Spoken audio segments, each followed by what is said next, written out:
మహబూబాబాద్ జిల్లా కె సముద్ర మండలంలోని తెలంగాణ ట్రైబల్ వెల్ఫేర్ రెసిడెన్షియల్ బాలికల కళాశాలను జాతీయ ఎస్టీ కమిషన్ సభ్యులు జాటోత్ హుస్సేన్ నాయక్ తనిఖీలు చేశారు. కళాశాల మొత్తం కలియ తిరుగుతూ వంటగది, డైనింగ్ హాల్, స్టోర్ రూమ్, మరుగుదొడ్లను పరిశీలించారు. విద్యార్థులతో మాట్లాడి వారి సమస్యలను అడిగి తెలుసుకున్నారు.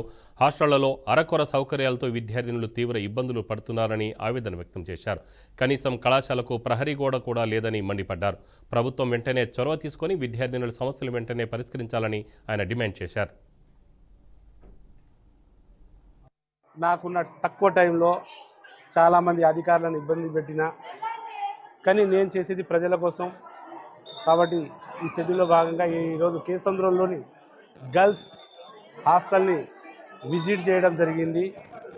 కానీ కొంచెం కొత్త బిల్డింగ్లు, కొత్త సదుపాయాలు, ఎందుకంటే ఆడపిల్లలు దాదాపు 560 మంది ఉన్నారు. కానీ 560 మందికి సరైన రూమ్స్ లేవు, సదుపాయాలు లేవు. అదే రూమ్లో ఉంటున్నారు, అదే రూమ్లో పడుకుంటున్నారు. చదువు అక్కడనే, పడుకోవడం అట్నే చాలా ఇబ్బందికరంగా ఉండడం. వాళ్ళ కనీసం బెడ్స్ అనేది లేనే లేదు. చదువుకోవడానికి టేబుల్స్ లేవు, పడుకోవడానికి బెడ్స్ లేవు.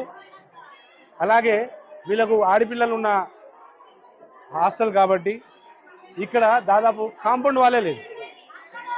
కాంపౌండ్ వాళ్ళే కట్టలేదు. ఇంతవరకు 4-5 సంవత్సరాలు అయింది అంటున్నారు. కాంపౌండ్ వాళ్ళు లేదు. ఇక్కడ అడుగుతుంటే వాళ్ళకి చదువైన మాకు గ్రౌండ్ కూడా లేదు.